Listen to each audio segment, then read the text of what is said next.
How we doing, traders, and welcome to the SPACs attack. Let's get it.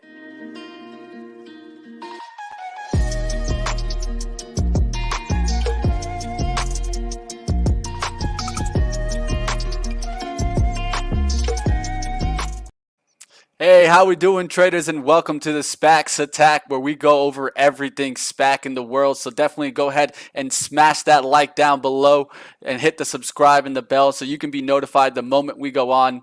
Like we do always, guys, we're breaking down the best executives, the best experts, and also some influencers in the industry. So I'm really excited. Yesterday's show was a big show for us, and we're gonna keep the we're gonna keep the ball rolling here. And like I always talk about, the SPAC train is on. So let's go ahead and bring on my man here, the brains of the show, Chris Ketchy. How you guys doing? Hey, what's up, Mitch? What's going on, Chris? It looks like we got some definitely some movers today. Even the stock that we're gonna have on later on moving today. So definitely let's get into some headlines and take us back, Chris.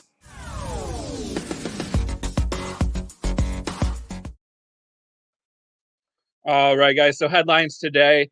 Big news last night was space SPACs. The big story: Cathie Wood behind the ARK ETFs. So they filed with the SEC that they are launching a space ETF. This will trade as ticker ARKX. So that news sent many space-related stocks higher Wednesday after hours. This included several space-related SPACs. So the plays here could be Virgin Galactic, former SPAC, symbol SPCE, trying to send people to space. Then we have SRAC, bringing last mile space delivery company Momentous public, and NPA, bringing AST and Science public, a 5G in space company. Full disclosure, I am now long shares of SPCE and SRAC. I think this space trade, it's going to play out.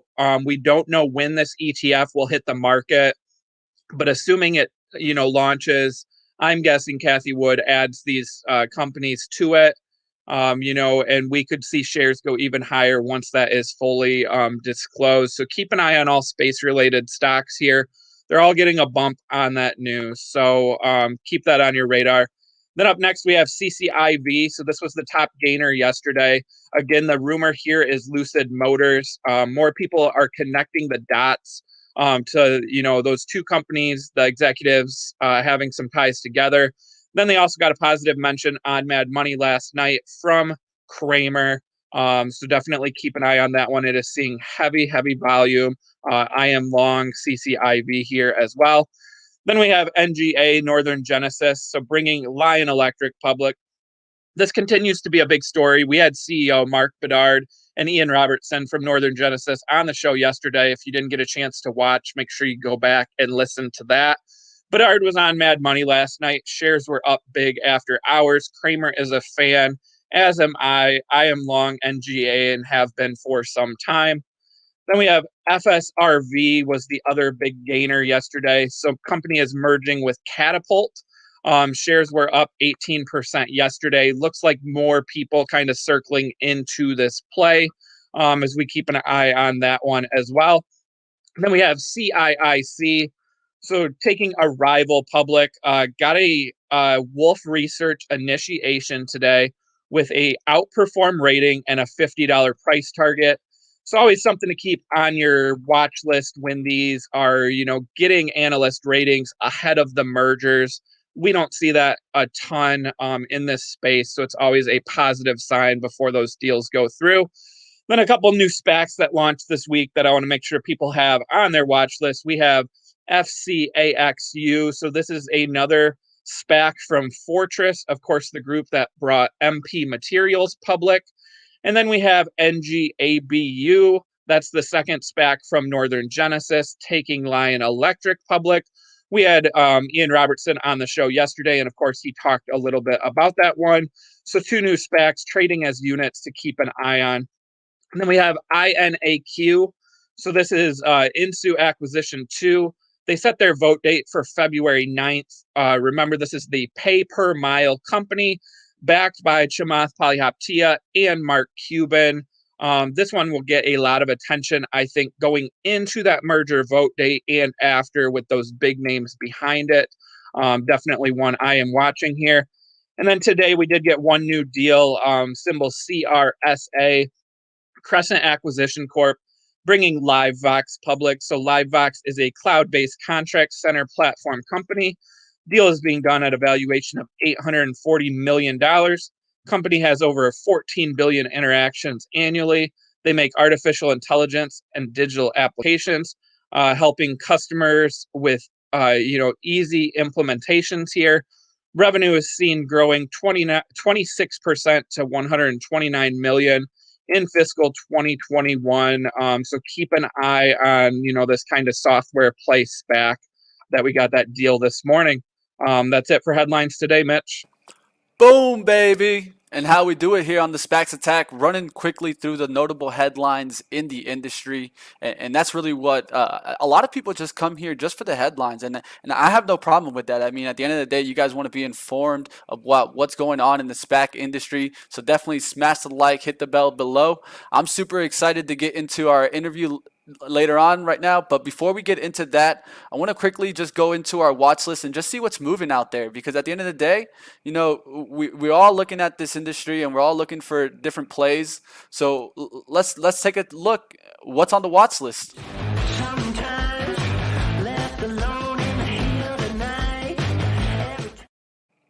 All right, guys, before we get into the interview, let's go ahead and look at some of these big movers on the day. As you guys can see, SRAC leading us up there with that Cathie Wood ARK Invest. It really hasn't come out yet, but what's going on here is that you're definitely seeing a lot of people trying to get in before she goes ahead and kind of opens this ETF.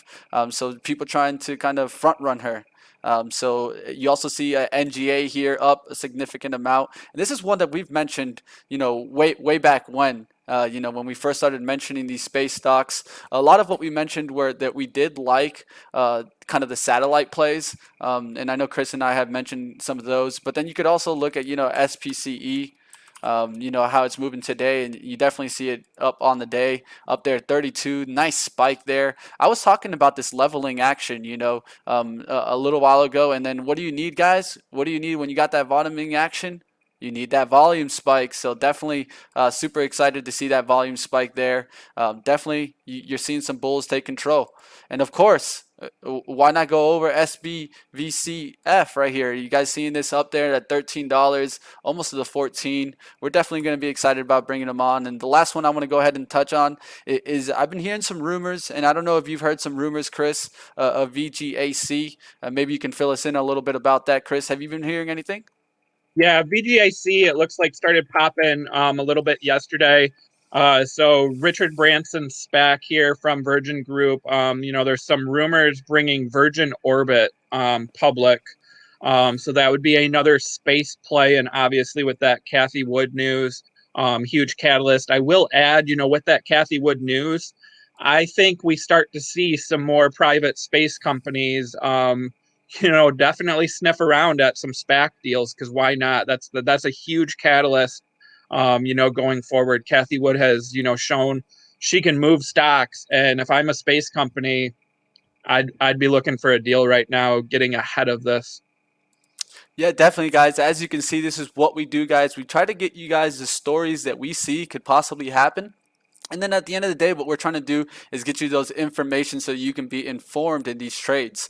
I'm going to keep an eye on this one. This is actually one that I had, I had mentioned that I liked, but it started getting over that $11, and you guys know how I am about the $10 price ones. So I do want to give just want to let everyone know I have taken 2 positions right now. I'm in RLPA, RPLA, so replay. I got a position in replay, and then I also took a position also in CTAC, and these are 2 that I've mentioned in my 10 to 11 watch list. So going to keep an eye out on the CTAC. Got in there at 10:30 yesterday, so just wanted to give it definitely let you guys know, full disclosure of what I'm getting into. Like always, guys, do your own research. What we do, Chris and I, we're always here to tell you guys what SPACs to watch for. We're really not about picks. What we're trying to do do is get you the story so that you guys can go ahead and make your own investment decision. So I'm super excited. Let's get into our interview, the best time of the show, the middle segment here, guys. So smash the like if you guys want to go ahead and bring on Michael. Chris, let's go ahead. Introduce our guest here. All right, guys. Yeah, super excited. So on today's show, we have Michael Auerbach, the founder and chairman of Subversive Capital Acquisition.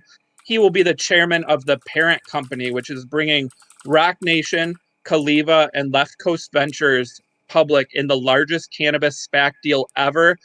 Ticker is symbol SBVCF. So welcome to the show, Michael. Thanks for having me. Thanks, welcome. Thanks, Mitch. All right, guys. So what we like to do, guys, is definitely get into this. So I'm going to go ahead and let Chris take over here and ask some questions, and then I'll be back. Thanks, Mitch. All right, perfect. So let's dive into some questions, Michael. So wondering if first you can give us a little background in your history in the cannabis industry.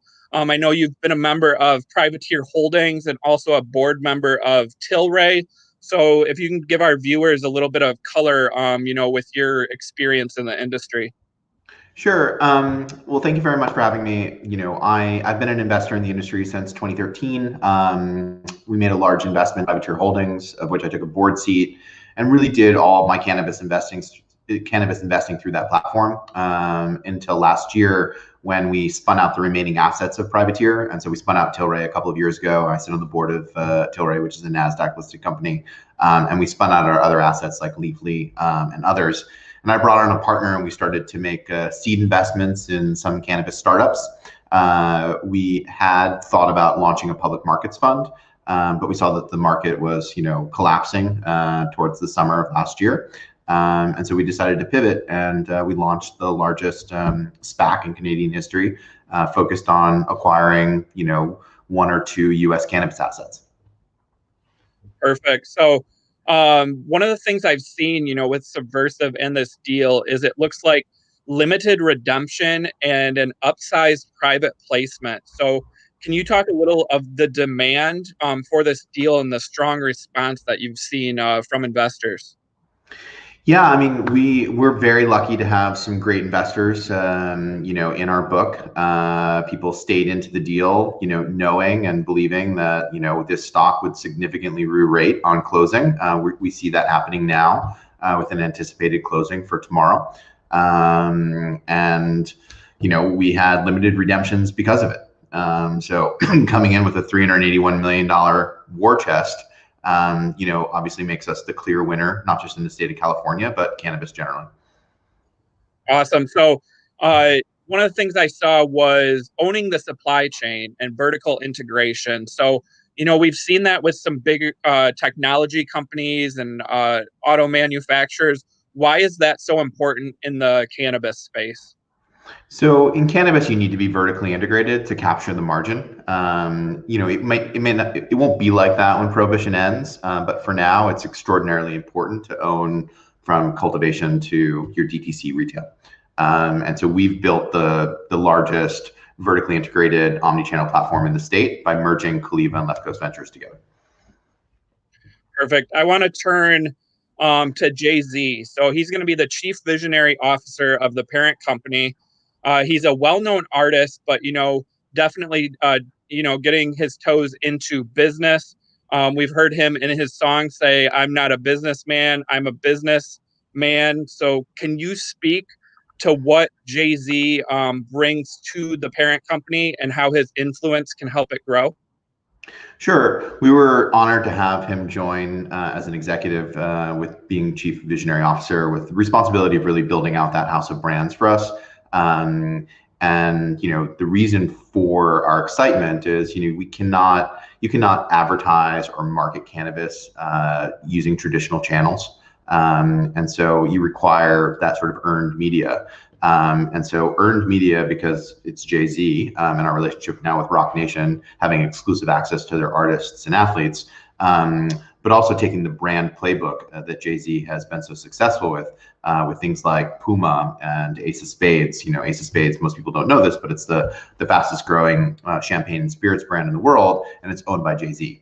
And so you don't associate it with Jay-Z, but when LeBron James wins the championship, he's holding an ace of spades. Beyonce's Disney Plus movie, Ace of Spades is in it. Ace of Spades is in multiple hip hop lyrics and in multiple hip hop videos. We're going to do the same thing for the brands of the parent company. So you mentioned Roc Nation, well-known brand, have an impressive roster of athletes and musicians, Alicia Keys, Big Shawn, Christina Aguilera, Kyrie Irving, Jalen Rose. What kind of partnerships and endorsements could we see in the future kind of connecting Roc with the cannabis brands under the parent company? Yeah, I mean, this is sort of the next phase. We'll start launching new brands in concert with various artists associated or represented by Roc Nation, and we're also really honored to have a number of the rock artists as investors in the parent company, like Rihanna, and Meek Mill, and DJ Khaled. Perfect. So one of the big stories for cannabis 2021 and beyond is going to be Joe Biden as president. I saw mentioned in one of your releases, Democratic majority now. So what do you see as the outlook for cannabis in 2021 and over the next 4 years? Do we continue to see state by state basis, or do you think we get to federal legalization in the next 4 years? Yeah, so I think it actually happens a lot sooner than 4 years. So 2021, we will see, in the first instance, the Merrick Garland Justice Department put out guidance similar to the Cole memo, which will get the states comfortable, but also the listing agencies like NASDAQ and the NYSE comfortable. And because we're listed on a senior exchange in Canada, on the NEO exchange, we believe we'll be one of the first names, if not the first name, to list on a US exchange in this calendar year. Legislatively, because the Democrats won in Georgia, and now we control both the Senate and the House of Representatives, as well as the White House, we'll get something more progressive than the states in the SAFE Act, and something slightly less progressive than the MORE Act. The good news is that we'll, whatever bill does pass within the next 12 to 24 months, will end prohibition, as well as begin to rectify the wrongs of prohibition, particularly as it affected communities of color. Awesome. So I want to have an aggressive merger and acquisition plan. So revenue guidance for 2021 is $334 million. How much of that is kind of based on organic growth, and how much of that is foreseen coming from some possible mergers down the road? Yes, the 334 number is 100% organic growth. And so now that we've got a $381 million war chest, as well as a rising stock price, we're going to be doing significant M&A in the state of California to consolidate and dominate that market. So we'll see those revenue numbers, be in excess of our organic numbers that we've posted. And then, can you talk a little bit about CBD? So, looks like the #1 topical and bath CBD brand in over 2,500 stores. Could that help expand Caliva and some of these other brands, like on a national scale, once that happens? Yeah, I mean, CBD has always been sort of a way to get your brands into people's hands and then convert them into THC when it's legal. And so we'll continue to explore ways in which we can use the sort of federally legal CBD market to get our brands into people's hands. All right, so I'm going to jump in here. So one of the things that I noticed is the focus in California. Can you tell us, Michael, why this focus in California? Sure. I mean, California is the tip of the spear. It's the most relevant cannabis economy in the world. It is the most relevant cannabis economy in the United States. It's the largest economy in the United States for cannabis, and it's one of the oldest, legal regimes in the world as well.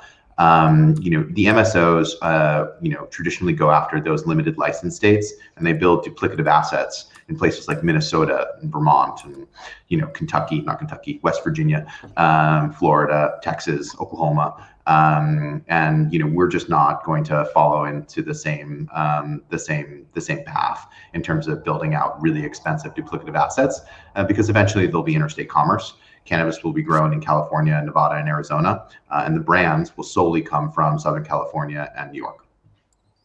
Yeah, excellent. I mean, I definitely have seen that focus. I mean, I live in Denver, so I think you're definitely going to be hitting my market up real soon. So one of the things that I'll definitely be paying attention to is one of the things that I think we're going to be seeing a big move into. And I noticed, this quote recently from Jay-Z, although we know we can't fully redeem the injustice created by the war on drugs, that we can help shape a brighter and inclusive future. Can you tell us a little bit more about how your company is going to go ahead and approach this topic on social equity? Sure. Yeah, I mean, he's got some great quotes. He texted me the other day and said, "You cannot heal that which you don't reveal." And so we are definitely approaching. We're going to take the responsibility of this company, which is really the largest cannabis company in terms of balance sheet, but also brands and social impact. And finally do what's right in our industry, which is to begin to provide real equity to those that have been most harmed and impacted by the prohibition of cannabis and the war on drugs.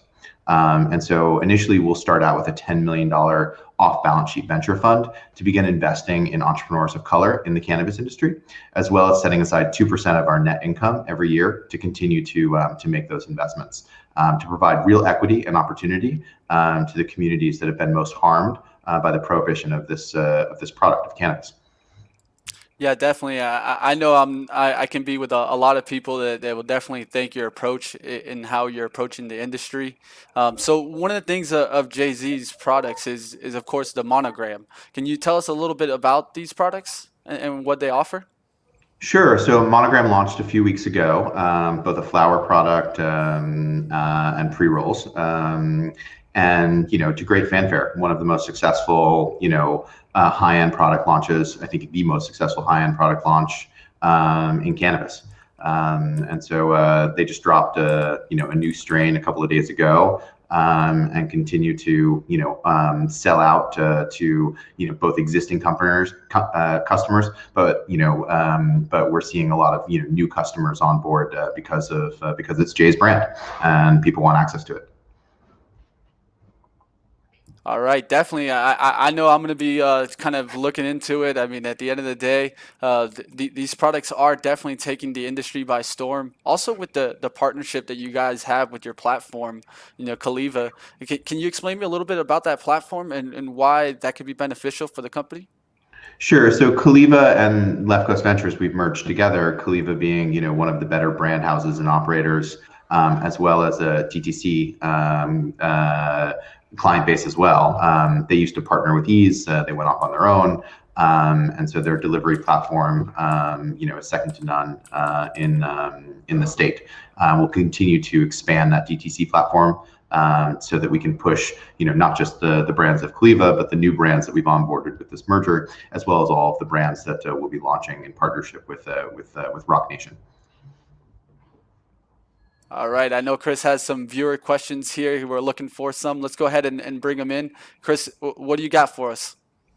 Yeah, awesome. So I have a viewer question here asking about the medical field. So, are any of these brands in, the medical marijuana field, or are there any plans to expand further into that?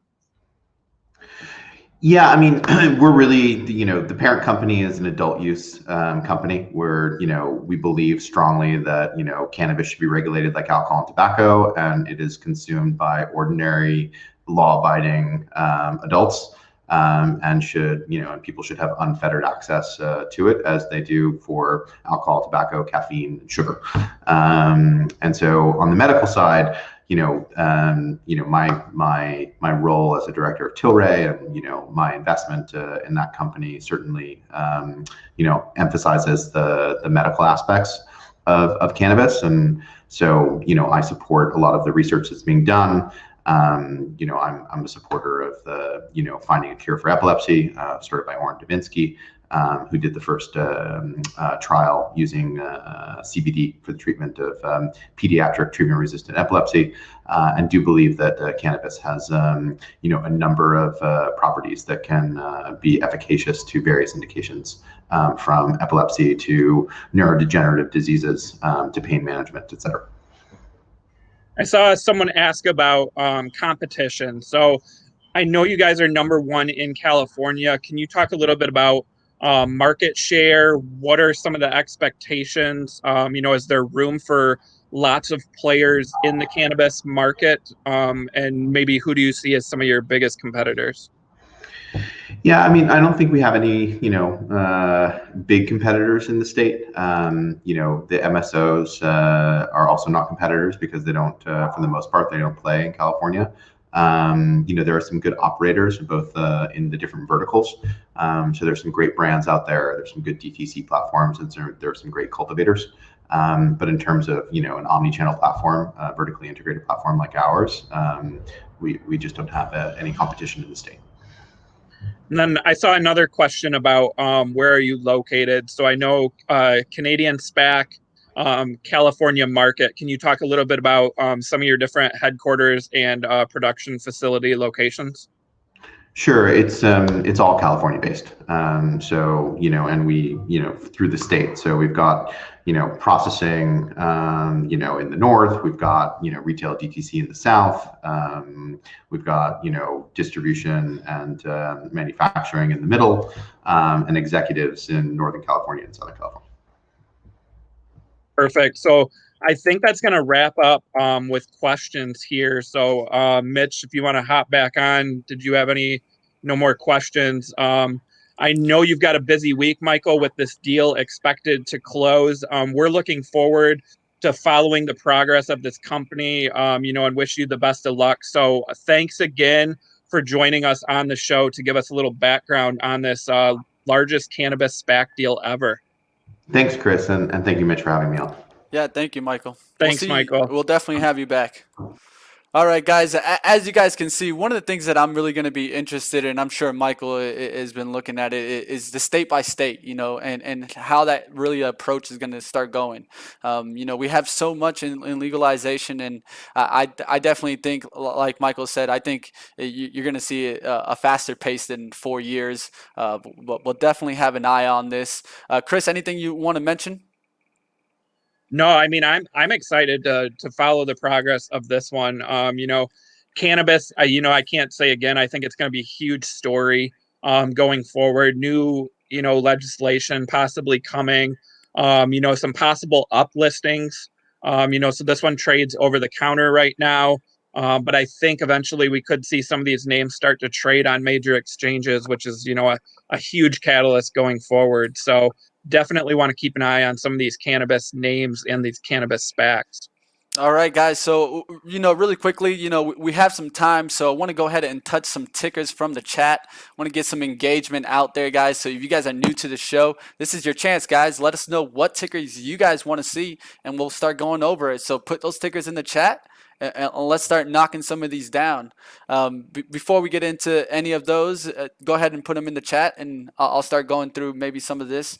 One of the things that I'm seeing is that we're back to majority green. You're still seeing some pullback on some of these. Gonna pay attention to some of these. One of the ones that I've been watching, of course, is GNOG. A lot of the New York news trying to affect that one. It had a kind of a pop and then pulling back towards support. Definitely going to keep an eye on this one, GNOG. All right, let's go ahead in the chat and let's start knocking some of these down, Chris. So I'm seeing RMO mentioned at the top. VJ, RMO. Let's check it out. Let's see where it's at. Yeah, RMO. So we, of course, had Lionel Selwood on, the CEO of that company. This is one I was watching around the $20 level. And almost bought in, right at 20. We did see a pop yesterday. Remember, this company is tied to Lion Electric. They do have a battery deal with them. So, of course, Mark Bedard spoke of that yesterday. And I know, that the positive connection there may have provided a little bump for RMO yesterday. Yeah, definitely. I could see why you were looking at that price point, Chris. I mean, it's clearly the resistance right here off the first kind of rip out and then coming back towards it. And we talked about this. If you go back, we talked about how we wanted it to kind of hold this 20 and 18 area. And as you can see, what do we need to get it back up, guys? I always say some volume, right? And so you got that volume pop here, and look at that reaction. So one of the things that I want to see today is can we hold this resistance? Can we pull back towards this resistance, hold it, and make another run up for the 24? All right, guys, let's go ahead and keep going. I want to run through some of these in the chat. I'm seeing MP mentioned. MPDS, I see you. Let's go ahead. Let's get into MP here. All right, let's go ahead and just take a quick look at this chart. Chris, we've talked about this one before. We had them on our show. What's going on with MP? Yeah, MP, rare earth minerals. I'm a big fan of this one long term. I'd love to own this one, in an IRA and kind of let it sit there. But I'll be looking to get this one on pullbacks. The long-term potential of this one in electric vehicles and clean energy, I think, is huge. All right, guys, want to keep rolling through here in the chat. Seeing some mention of course, CCIV. Adam, we already went over that one. I don't think we need to touch the chart, but definitely I'll give you a shout out for that one. Let's go ahead and keep going here. Seeing one that I feel like, it keeps getting mentioned, but I haven't really seen it take off, and that's APAXT. Let's go ahead and take a look at where it's at right now. Let's see, looks like we're finally got that nice support. What I always talk about, guys, is I try to look for these daily charts to, create that rule of three for me. And then so now that you had these kind of three drives, I want to see if we can get a pullback somewhere near the $16, $17 area, and if we can get a nice volume spike. I think that's what you're going to need to see the bulls take control and get this back above 18 there. That was the high. We have a high here of 1790 on the 28th of December. Okay, Mitch, I will say APXT, it looks like AvePoint is going to be presenting at a couple conferences this week and next week. So we could see an update on that merger vote date or some updated financial guidance. So that's a story to watch there as well. All right, we got a question here asking about my positions here in RPLA and CTAC. What's my thesis for these? If you want to go ahead and check, I could go in through it here, but I'm going to make you go ahead and check out the $10 to $11 show. If you haven't checked out that show, go back, see those SPACs. One of the things that, Chris and I did at the end of the year is that we wanted to go ahead, touch at some that we were looking for in 2021, and also the top ones that we saw in the $10 to $11 area. So go ahead and check out that show. Let's go ahead and keep rolling here. I'm seeing mention of the one that had the deal yesterday, HEC. What's up with that one, Chris? How's it doing today? Yeah, HEC. So this is one I own. I got into it before they announced that deal. So it actually traded down yesterday after kind of spiking in the pre-market. This is one, I bought below 11 because they had announced that second SPAC going public, brought to us by our friend Julian, which I thought meant a deal was coming soon. If you look at Talkspace, so I mean, obviously not as, attractive of a name to some traders as electric vehicles, but you have online mental health. Online health is huge right now and going forward, and mental health has, been a huge focus during the pandemic. I think those two catalysts, people are missing the story here, and they have those endorsements from Michael Phelps and Demi Lovato. They have commercials out already, so strong marketing and brand awareness. This is one I like, and I'm sticking in here with my shares. All right, guys, this is why I love the chat, guys, is that you guys bring me some stuff that I've been watching and forgot about. I mean, Chris and I work so hard to keep going on here. So I want to give a shout out to Sheriff today talking about the IPO. The show is also about IPOs, and I think we're going to have to go ahead and take a look at what's been moving. But a mention of Wolf here, Wolf, the Petco IPO. I don't know if it started trading already, but I'm definitely going to take a look here. I don't think it started yet. No, not yet. But if you pull up Pro, looks like it's going to be about $23. So this one was supposed to price at 14 to 17. I think it priced at 18 or 19 last night. I will say that the trade here for me, based off of Petco, I actually took a position in STIC, so the parent company of BarkBox. I think if Petco goes higher today on that IPO, I think BarkBox is, a play off of that in the pet field. All right, guys, I'm going to take a look at this one. I know this one has come from private to public before. So one of the things that you got to take a look at that and why did it go back and forth? But one thing I can tell you is take a look at the chart of maybe today Chewy and see how that reacts. So that's one thing that I can tell you guys is that I don't always look at just the company that I'm thinking about. I also look at the companies that are in the industry and in the peers there. So one of the things that you can look at is what's going on with Chewy and how's it going to react today. If we pull up here, let's pull up the 6-month chart. Let's even pull up a 1 year so you can see the bigger years, the bigger time frame here. You're seeing Chewy up there at 111. This is one that we talked about on pre-market prep because the COVID time and the environment was really helping it out. But I will mention this. I mean, at the end of the day, Petco can do the same things that Chewy can do. And so this is why I think, and people always hate me for this one, but I think you're going to see the top here in Chewy. I personally will call that, maybe it gets back down below 100. But, I think this one's going to affect a couple of these. STIC, we can take a look at where it is on the chart. Just because we're already mentioning it. So one of the things that I see this one is that it's hanging out around support. Let's see how it reacts today. Maybe it comes back to this 14 and you see some nice volume. I'll definitely get interested if we can hang around here a little bit longer. We've had this 1 down move, this 2 down move. I'm going to look for a 3rd down move and then a swing back up. All right, guys, let's go ahead and keep going through here in the chat. Seeing a whole bunch of people.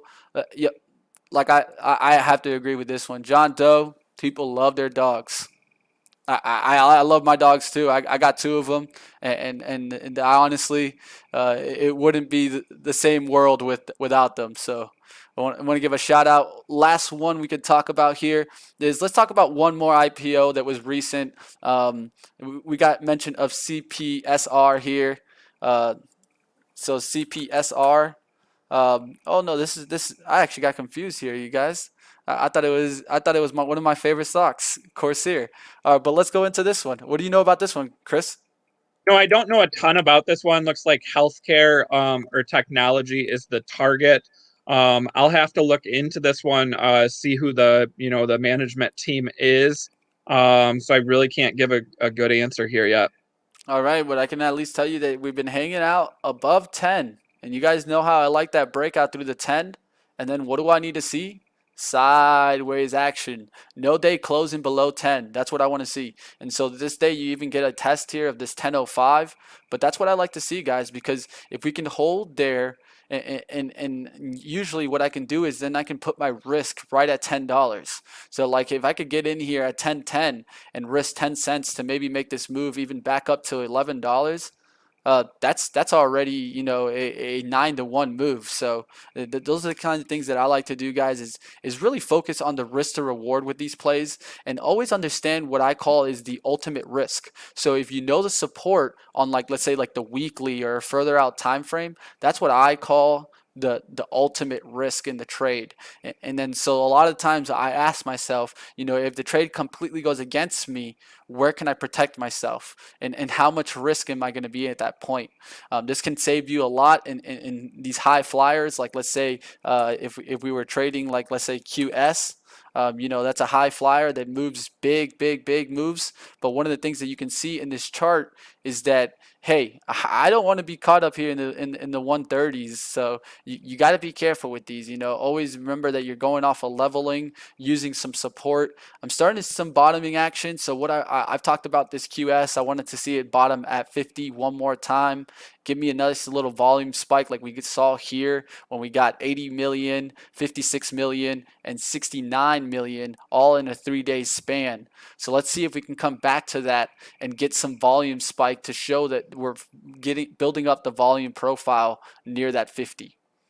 All right, guys, that's going to do it for us. Like I always like to do, guys, is what I do is try to get you guys what I know so that you guys can go ahead and do your own research and build on your skills, because at the end of the day, that's what we do here. Always, not only at Benzinga, but as traders, we always want to be keep building our skills. So I'm going to keep working hard for you. Chris, anything else? No, another great show, another great CEO interview. Again, guys, this show is about giving you guys the headlines, the research, the information, and then you can make your own decisions. So, I'd like bringing CEOs on because it provides some background, with these deals. Mitch, I do want to tell viewers, no show tomorrow. We will be having a quarterly meeting for Benzinga, of course, the company we work for. So we will not be doing the show tomorrow. We'll be back next week. Markets are closed Monday for Martin Luther King Jr. Day as well. So, everyone stay tuned and we will see you next week. All right, guys. As you guys see, we'll be out next tomorrow, but I'll see you guys on Monday. We'll definitely be keeping a close eye. If we do see anything, stay tuned because we might just put out a clip if we do see anything in the headlines that stand out. So like always, guys, smash that like below. And if you haven't gotten your trial to Benzinga Pro, look in the description below. You just might get a free trial 2 weeks, guys. No credit card needed. Definitely check it out, guys. All right, guys. That'll be it for SPAC Attack, and we'll see you next time on the best SPAC show in the world.